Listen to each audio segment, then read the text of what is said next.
Hello' বন্ধুসকল, স্বাগতম জনাইছোঁ মই এটা নতুন টপিকলৈ।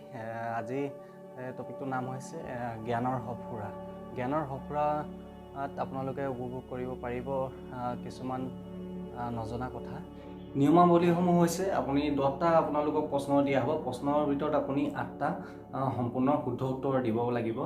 যিসকলে 10টাৰ ভিতৰত 8টা সম্পূৰ্ণ শুদ্ধ উত্তৰ দিয়া হ'ব দিয়ে সেইসকলক আপোনাৰ এটা প্ৰাইজ দিয়া হ'ব। প্ৰাইজসমূহ অন্য এটা চেনেলত আপোনাৰ ডিছক্ৰিপশ্যনত আপোনাৰ লিংক দি দিম। তাত আপোনাৰ অন্য এটা ভিডিঅ' প্ৰেৰণ কৰা হ'ব। প্ৰতি বৃহস্পতিবাৰে 11 বজা পুৱা তাত আপোনাৰ উত্তৰসমূহ দিয়া থাকিব আৰু যিসকলে সঠিক উত্তৰ দিয়া হয় 8টাকৈ সেইসকলক প্ৰাইজ দিয়া হ'ব। তেতিয়াহ'লে আৰম্ভ কৰোঁ। আজি প্ৰথমটো প্ৰশ্ন হৈছে মানুহৰ যকৃতত কি ভিটামিন সঞ্চিত হৈ থাকে? আপুনি উত্তৰ লিখিব, কমেণ্ট কৰি তলত জনাব। প্ৰথমটো প্ৰশ্ন হৈছে 1 নম্বৰত লিখিব আপুনি। প্ৰথমটো প্ৰশ্ন হৈছে আজি মানুহৰ যকৃতত কি ভিটামিন সঞ্চিত হৈ থাকে? দ্বিতীয়টো প্ৰশ্ন আৰম্ভ কৰোঁ। দ্বিতীয়টো প্ৰশ্ন হৈছে তেজত চেনিৰ মাত্ৰা কিমান? দ্বিতীয়টো প্ৰশ্নৰ আপুনি উত্তৰ লিখক, কমেণ্ট কৰি জনাব তলত। দ্বিতীয়টো প্ৰশ্ন তেজত চেনিৰ মাত্ৰা কিমান? 3 নম্বৰ প্ৰশ্নটোলৈ আহিছোঁ। কোন চৰাই পাখি সকলোতকৈ ডাঙৰ?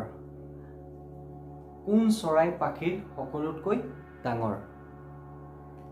এইবাৰ আহিছোঁ 4 নম্বৰ প্ৰশ্নলৈ। 4 নম্বৰ প্ৰশ্নটো হৈছে কোন চৰাইৰ কণী সকলোতকৈ ডাঙৰ?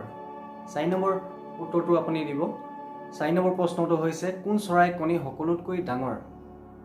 এবাৰ 5 নম্বৰ প্ৰশ্নটোলৈ আহিছোঁ। 5 নম্বৰ প্ৰশ্নটোৰ হৈছে ভাইৰাছ শব্দটো কোনে প্ৰথম ব্যৱহাৰ কৰিছিল?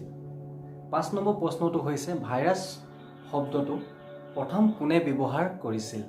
সঠিক উত্তৰ লিখক, তলত কমেণ্ট কৰি জনাব। ভাইৰাছ শব্দটো কোনে ব্যৱহাৰ কৰিছিল প্ৰথম?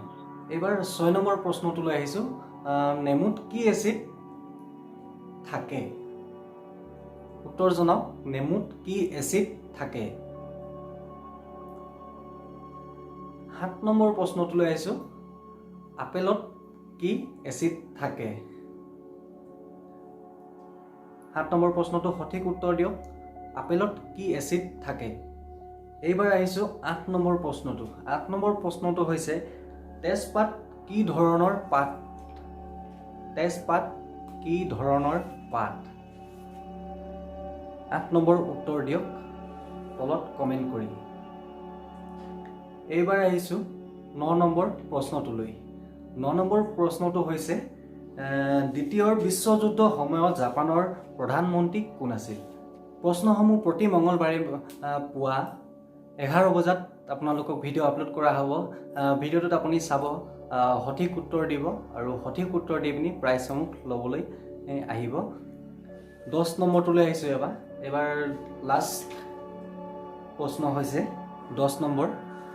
বৰ্তমান ভাৰতৰ ৰাষ্ট্ৰপতি কোন? 10 নম্বৰ প্ৰশ্নটো হৈছে বৰ্তমান ভাৰতৰ ৰাষ্ট্ৰপতি কোন? আজি প্ৰশ্নসমূহ এইকেইটাই আছিল। 10টা প্ৰশ্ন দিয়া হৈছে। 10টা প্ৰশ্নৰ ভিতৰত আপোনালোকে যদি সঠিক উত্তৰ 8টা সঠিক উত্তৰ 3 ঘণ্টা সময়ত দিব পাৰে সেইসকলক যিজনে প্ৰথম কমেণ্ট কৰি জনাব সঠিক উত্তৰ 8টাকৈ সেইজনক প্ৰাইজ দিয়া হ'ব। আজি প্ৰশ্নসমূহ ইমানতে সমাপ্ত মাৰিছোঁ। আজি যিসকলে প্ৰশ্নসমূহ চাইছে কমেণ্ট কৰি জনাব, সঠিক উত্তৰ দিয়ক 8টাকৈ। যিসকলে সঠিক উত্তৰ দিয়ে সেইসকলক এটা প্ৰাইজ দিয়া হ'ব। সেই প্ৰাইজটো আপুনি তলত ডেছক্ৰিপশ্যনত এটা চেনেল দিয়া আছে, চেনেলটোত আপুনি গৈ পিনি ছাবস্ক্ৰাইব কৰিব আৰু ভিডিঅ'ৰ প্ৰতি বৃহস্পতিবাৰে পুৱা 11 বজাত আপলোড কৰা হ'ব। সঠিক উত্তৰসমূহ আপুনি কমেণ্ট কৰা, যিসকলে সঠিক উত্তৰ 8টাকৈ কমেণ্ট কৰি দিয়ে সেইসকলৰ স্ক্ৰীনশ্বট কৰি তাত সঠিক উত্তৰবিলাক দিয়া হ'ব আৰু ইমেইল দিয়া আছে তলত ডেছক্ৰিপশ্যনত। ইমেইলটোত আপুনি গৈ পিনি মেইলত আপোনাৰ কণ্টেক্ট নাম্বাৰৰ পৰা মেইল কৰিব। ধন্যবাদ। আজিলৈ ভিডিঅ'টো ইমানেই আছিল।